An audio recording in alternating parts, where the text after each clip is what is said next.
វិជ្ជាបណ្ឌិតអពុទ្ធហេតុអ្នកភ្ញាក់ហើយមិនអាចទៅរួចទេការបរាជ័យនៃសរីរាង្គមិនមែនទេអាចបញ្ចាស់បានអ្វីដែលអ្នកហៅថាមិនអាចត្រឡប់វិញបានគឺជារបស់អ្នកដែនកំណត់មិនមែនជារបស់ខ្ញុំទេ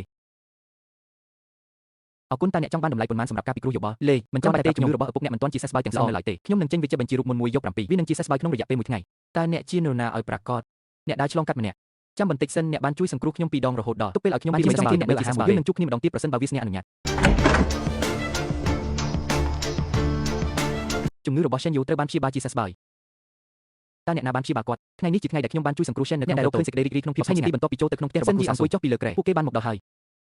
ស្វែងយល់ពីប្រវត្តិរបស់គាត់វាកំពុងត្រូវបានស៊ើបអង្កេតរួចហើយប៉ុន្តែមនុស្សម្នាក់នេះមិនទាន់ត្រូវបានរកឃើញនៅឡើយការចុះឈ្មោះសន្តាគារសូមចងចាំថាគ្មានអត្តសញ្ញាណណាមួយពាក់ព័ន្ធនោះទេខ្ញុំទើបតែចុះពីឡានក្រុងផ្លូវឆ្ងាយបានចុះនៅស្ថានីយ៍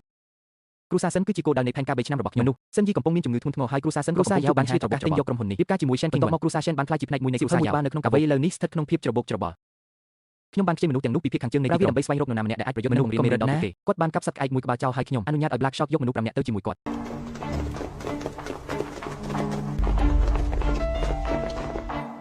ក្មេងនេះ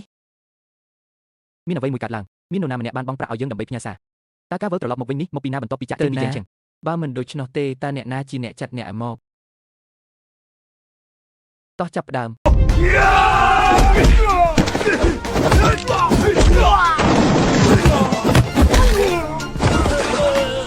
តើអ្នកជានរណាឲ្យប្រាកដអ្នកណាបញ្ជូនអ្នកមកចៅរួយចៅហ្វៃវ័យក្មេងនៃគ្រួសារចៅគាត់ថាអ្នកបានបំផ្លាញផែនការរបស់គាត់ហើយយើងនឹងបណ្ដេញអ្នកចេញពីយ៉ែងចេងប្រាប់យ៉ាវរួយឲ្យមកដោយខ្លួនឯងនៅពេលក្រោយកុំរកគាត់ទីហ៊ានទៅបង្គាចេញពីទន្លេបានខ្ជិះខ្ជីពេលវេលារបស់ខ្ញុំ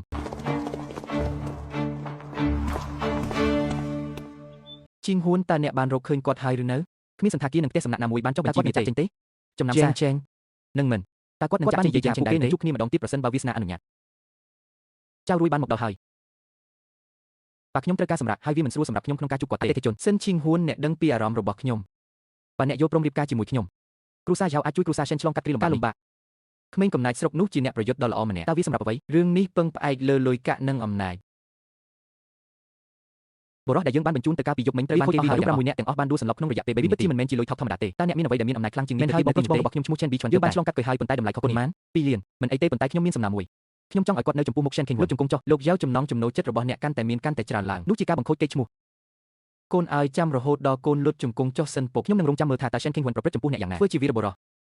បងស្រីស៊ូខ្ញុំបានរកឃើញវាហើយយប់មិញយ៉ាវរួយបានបញ្ជូន6មនុស្សគ្រប់គ្នាត្រូវបានបញ្ជូនទៅបន្ទប់សង្គ្រោះបដិនៅផ្នែកខាងលើស្ទើរតែការបាក់ឆ្អឹងបានកើតឡើងក្នុងរយៈពេលតិចជាង3វិនាទី6វិនាទីចុះក្រោមមួយវិញទៀតមាននរណាម្នាក់បានកើតជាថ្មីនៅព្រឹកនេះខាងបានឃើញគាត់ហើយបានជួយសង្គ្រោះជីវិតមនុស្សម្នាក់តូចម្នាក់ដោយការភាព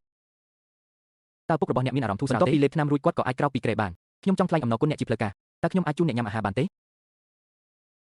មាន1លាននៅទីនេះខ្ញុំដឹងថាអ្នកបាននិយាយថាអ្នកមិនចង់បានប្រាក់ឧបត្ថម្ភពេញលេញទេជាងឆេងតែងតែត្រូវការចំណាយលុយខ្ញុំរស់នៅក្នុងហៃឆាន់ទាំងដូច្នេះខ្ញុំមិនកើតចំណាយអ្នកនៅតែត្រូវញ៉ាំនិងស្លៀកពាក់ខ្ញុំបានយកប្រាក់300យ៉នមកមិនអីទេបើអ្នកត្រូវការអ្វីត្រូវប្រកាសថាតាក់ទងមកខ្ញុំល្អ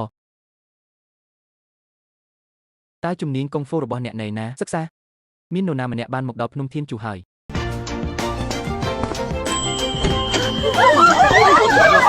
អ្នកជាអ្នកដែលបានវីគ្រូរបស់ខ្ញុំកាលពីម្សិលមិញបុរសរបស់បងប្រុសតើបងប្រុសពើរបស់អ្នកជានរណាត្រីឆ្លាមខ្មៅស្ទើរតែយប់មិញអ្នកដែលក្តីរបស់អ្នកបានបាក់វាជាយ៉ាវលីម្ដងទៀតលោកគ្រូវ័យក្មេងចៅបានចំណាយប្រាក់2លានខ្ញុំចង់វាអ្នកឲ្យលោកជង្គង់នៅស៊ូនៅចំពោះមុខនារីវ័យក្មេងកញ្ញាស៊ូក៏នៅទីនេះដែរអ្នកបើចង់មករកខ្ញុំកុំញ៉ៃញ៉ៃជាមួយនាងអីពួកគេមិនគោរពខ្ញុំទេដោយសារអ្នកនៅទីនេះចូលទុកអ្វីមួយចោលខាងលិចម្ដងទៀតគួរឲ្យចាប់អារម្មណ៍ណាស់អស់រយៈពេលជាច្រើនឆ្នាំមកហើយគ្មានអ្នកណាហ៊ាននិយាយជាមួយខ្ញុំទេChen Bi Chuanបាននិយាយដូច្នេះមកចុះកូន